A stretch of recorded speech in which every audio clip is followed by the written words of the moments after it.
Hey guys, this is Jason. I'm reviewing Sacramento, directed by Michael Angarano and stars both him, Michael Cera, and Kristen Stewart. And this movie is about Ricky, played by Angarano, who's a very energetic but complex character going through some issues who later runs into his childhood friend, Glenn, played by Michael Cera. And all of a sudden, he decides to take him on a road trip to Sacramento, where they try to get to know each other better and try to work through some of the serious problems that both of them have. Now, before I talk about this film, I just want to say I noticed that most of the people that have been viewing my videos haven't really been subscribing to my channel yet. So if you like my videos and you enjoy what I do, then please leave a like and subscribe to my channel so you don't miss a thing, and it helps my channel grow. I haven't seen anything from Michael Angarano. I know he's mostly known for directing this film as well as another film before this called Avenue, which I haven't seen. And he's mostly known for doing some acting in the past in other films. And I was kind of curious to see this film because I did see that most of this film does take place in Sacramento, and that gets me interested because I was born and raised in Sacramento. And back when I was a kid, we didn't get that many movies that were filmed either partly or entirely in Sacramento. They would either take place in other places like New York City or Los Angeles or Philadelphia, but you didn't really get that much films that take place in Sacramento or filmed there. It wasn't until Lady Bird came and got people more interested in the city, where we would later get more films that would take place in Sacramento, like One Battle After Another, although that film only takes partly in Sacramento, to my knowledge. And of course, if you grew up in Sacramento like I did, you are going to recognize a lot of the buildings and landmarks that this film shows, like of course the famous Golden Tower Bridge. But I'm not going to be biased and say that this movie's great because a lot of it takes place in Sacramento. I'm not going to do that. I'm going to be looking at this as a film, and for me, I think this film is flawed but good. I still enjoyed it. It does have some issues with the story and its characters, but it still did a great job at showing how our two main characters are struggling to express how they feel about their issues. Like Ricky, for example, he's a character that's going through some group meetings and he has some serious issues that he needs to work on, but when he runs into Michael Cera and decides to take him to Sacramento, that's supposed to help him resolve his own problems, but he's also trying to hide something from him. But he's also trying to fix those mistakes that he made in the past so that he can finally put those mistakes behind him, and he needs Michael Cera's help for that. And when you learn more about why Ricky is doing all this stuff, you do feel some sympathy for him. You don't agree with what he's doing, but you get why he's doing what he's doing. But then there's also Glenn, played by Michael Cera, who plays a husband married to Kristen Stewart, who also has a baby on the way and is trying to focus on that, but also has some anxiety and mental issues. So he has some issues that he's trying to work on, one of them involving Ricky.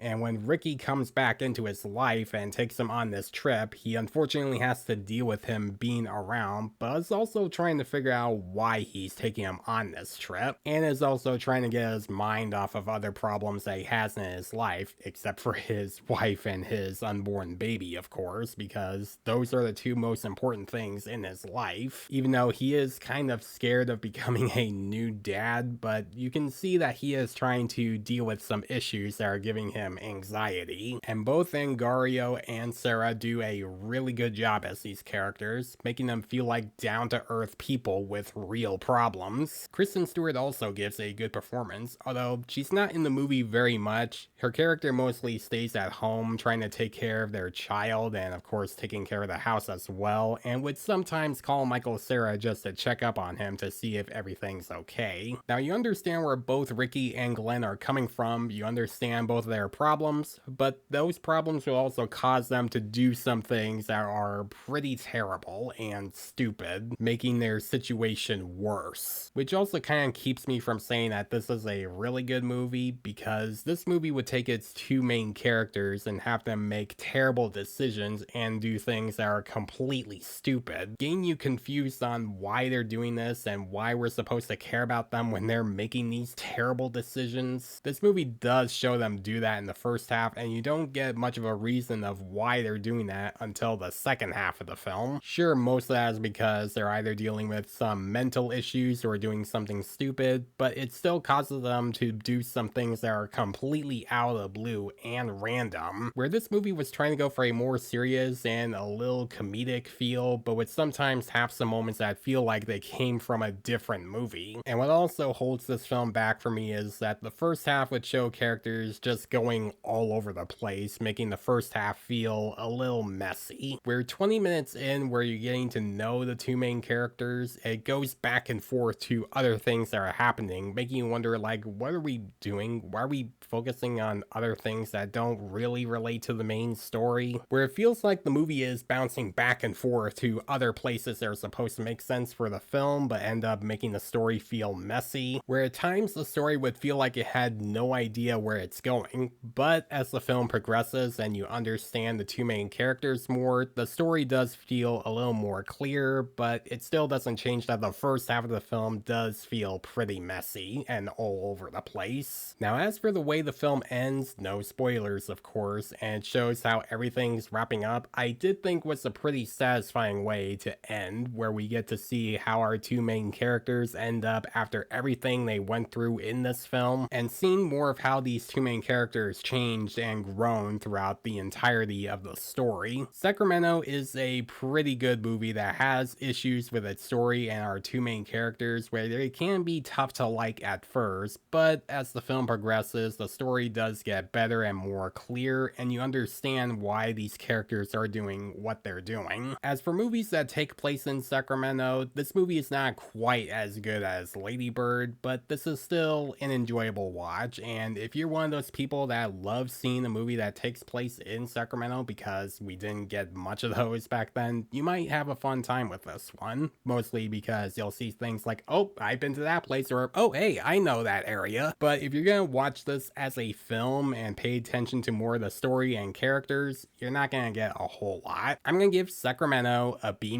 So guys, if you have seen Sacramento, what do you think about it? Do you think it's a really good film, or do you think that this is one of the worst films of this year? Let me know in the comments below. And as always, if you like this video, please leave a like and subscribe to my channel so you don't miss a thing, because it helps my channel grow. Hit the notification bell so you know what other videos I'm posting. Follow me on Facebook and Instagram. Thanks for watching guys, and I'll see you in the next one.